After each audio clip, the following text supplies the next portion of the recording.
with tons of trial and error, this guy got around Facebook's ad restrictions, and he's now making $250,000 a month in profit before taxes, getting around Facebook's ad restrictions, selling lots of little things on Shopify. This comes from the comment section of the Entrepreneur subreddit.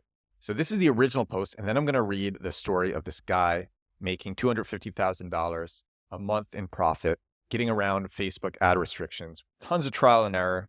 It's a short story, but it's a good one. I love stories of people killing it, just hearing what they did, hearing how they had to try, and then they got it. Okay, so the top post, the original post is, "We'll make $110,000 this month and I'm panicking." And it says, "Hey guys, so I'm posting here now because I really don't have any friends who are at this stage in business, and hopefully I can get some advice on this. So the last couple of weeks, I had this feeling of how I should be feeling something way different than what I used to feel when just making a decent amount of money as a software engineer. But as I'm now making more with my business than I used to make in a year, in a single month, I just felt the exact same until 2 days ago where I woke up." So the person felt the same. And then 2 days ago where I woke up and felt super uneasy, kind of unable to relax because I've been working so much, traveling, and never been just with myself in silence to process what is actually happening. I'm having this panic kind of feeling and unable to sleep properly. I feel isolated because I'm just realizing how I can't meet anyone who can relate to this, as most people I know work normal jobs and would feel like I have nothing to complain about." So that was the post. Right now, this is the 6th post on the thread, but it's interesting enough that I think it should be the first one. So this guy comments and he says, "I can relate. Did about $320,000 last month. Get a CPA first thing first." And so this guy said this, and so many people had so many questions for this guy. What are you selling? How are you making your money? How are you doing marketing? And this guy was generous with his time and answers all of them. And so that's what I'm going to read. The next question is, "Wow, this is amazing. Can you give some tips on how to do the same?" And so this guy who's making $320,000 a month, he says, "Honestly, I'm just selling things on Shopify, mostly consumable goods that make you feel good, like legal weed gummies and other stuff. Simple old classic game. Buy the products in bulk, repackaged to smaller amounts in nicely branded stuff, and sell them to individuals online. Using Facebook ads, tale as old as time." The next question was, "If you don't mind me asking, I've been looking at this too. Where do you buy good quality items in bulk? And do you repackage them by yourself?" The guy says, "Some will repackage for you like a co-packer, but I found it more cost effective to just weigh them out and repackage myself. The THC gummies were one example, but I sell anything that I myself am a fan or user of. I just try to stick with consumable goods that lend themselves to repeat customers versus one-time purchase." Actually, I was asked this recently over Twitter DM, and I made a video a few days ago. It's up to 500,000 views, and I mentioned an affiliate product in it that I believe in. And so the person whose product it is, he's getting all these sales from it, and he asks me, "For how many products are you doing affiliate this way?" Where I'm promoting a product in one of my videos. And I said, if there's a product I want to recommend and that I like, and they have an affiliate program, I'll do it. So then I shared repurpose.io, which I'm always sharing as reusevideo.com. And I said, I'm their biggest power user and biggest affiliate. And this guy said to me, "I think the only way affiliates work is if you genuinely believe in the value of the product." And then I said, and this is true, "For me, I turn down sponsorships daily.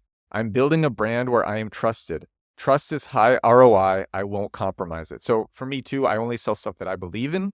And it's just so much easier this way. Stuff that I use so I can talk about it in the ways that I use it. I know the product because I use it and I believe in it. And then I have a brand where people trust me and believe me. And also, I like living by a good moral code, and just makes me wake up better in the morning. Okay, continuing with this thread. So where we last left off, the person said, "I just try to stick with consumable goods that lend themselves to repeat customers versus one-time purchase." The person continues writing, "The source is maybe the hardest part, but you kind of just try out many. See how they are not just product quality, but also communication, shipping time, etc. Like for another company we needed foreign suppliers, so I just made small orders with like 10 of them to see who was the best. For the gummies, my cousin has his own business where he makes them from scratch and sells them to me, and I'm his only client. Okay, we're going to go on another tangent. This is from my friend Chris Koerner, who shared a great thread on Twitter, and I read it today. I got to share it because it's completely related to this. Chris said, I've imported about $45 million worth of products from China. It's not as hard as you might think. Here are the 9 tricks I recommend. Find vendors that will send you free samples. They're out there. Use Alibaba, not AliExpress. Find a good broker on the mainland that will source and vet new vendors for a single-digit % fee. You can use Alibaba for this too. Ask to FaceTime with them at their factory or warehouse. 100% expect the price you see on Alibaba to not be accurate.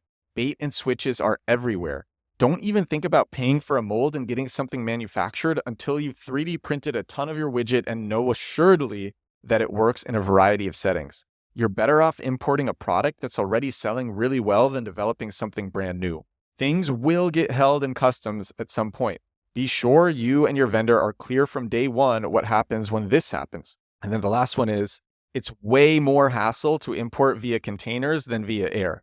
Whenever possible, pick products with sizes and unit economics that allow you to fly in via DHL or FedEx. Okay, back to this Reddit post. That was from Chris Koerner. Thank you, Chris Koerner, for another insightful post as always. Somebody asked this person who's doing $320,000 a month to share the person's website.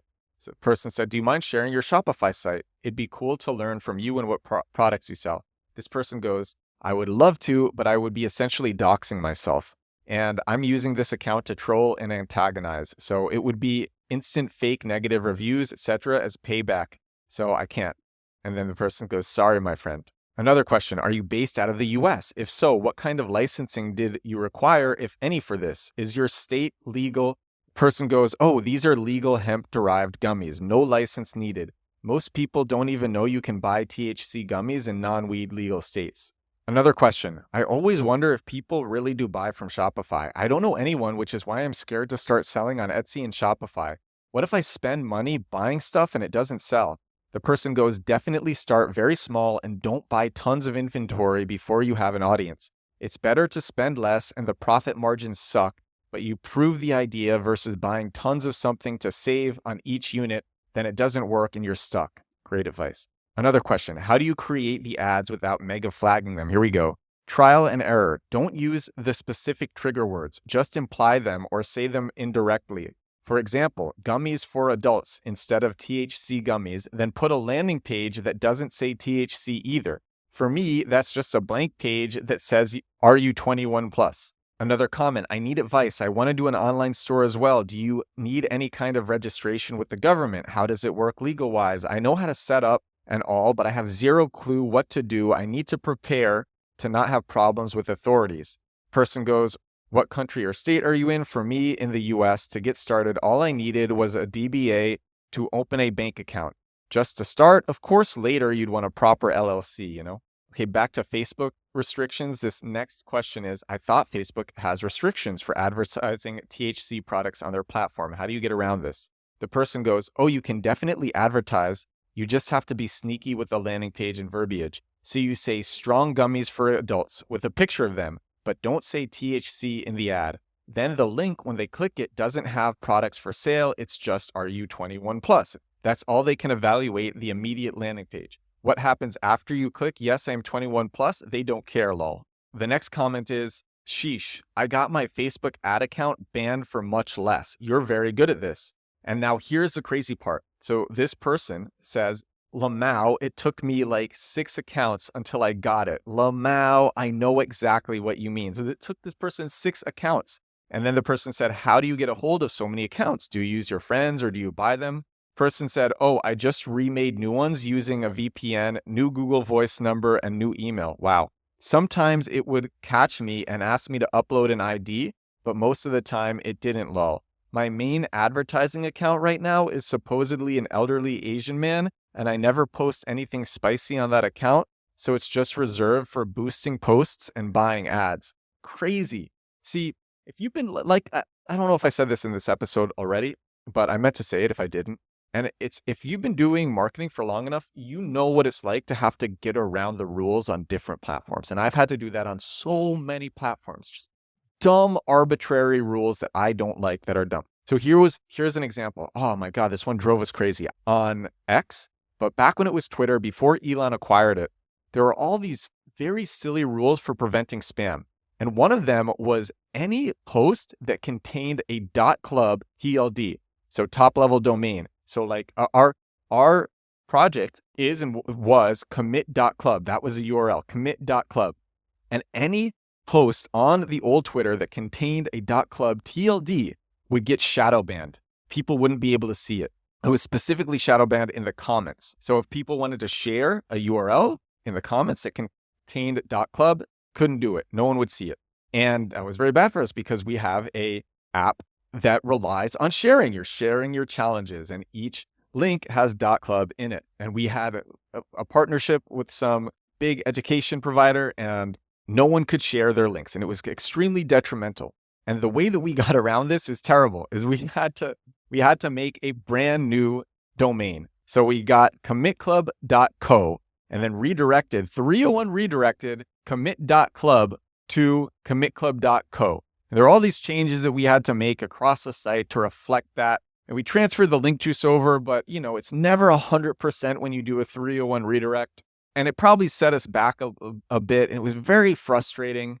Oh, and then there were all of these changes that we had to make in the code. It was crazy. It was so much. And we had to do that just so our site could be shared on Twitter to get around these rules. I don't know if this is the case with Twitter X now, if you can share .clubs or not. Our URL has changed. But it was such a frustrating, just completely arbitrary rule. Now I understand the Facebook rules. That one has a little bit more sense. What was done on Twitter, it was literally just a blanket ban on .club TLDs because .club TLDs oftentimes are used for spam, or at least they were before. And so the lazy developers are just like blanket ban it all, blanket shadow ban it all. And that's what happened. And it was very frustrating. So I know what it's like to get around these rules. And I think many other marketers can relate. So anyway, this person was making tons of new accounts using a VPN, new Google Voice number, new email. And this is the last question on this thread. How much of your $320,000 a month is profit? And the person goes, probably $280,000, but that's before taxes, and probably another $28,000 for affiliate payouts. So $250,000 a month actually before taxes. And that is the thread. This is episode 306 of The Edward Show. I do this thing every day. This is my daily growth hacking and growth marketing podcast. I think this was a great episode. I'm pretty happy with how this one came out. I will probably green screen something behind me or not. I don't know. Thank you so much for watching. Thank you so much for listening. It is a wonderful evening here in Europe, and I will talk to you again tomorrow. Bye now.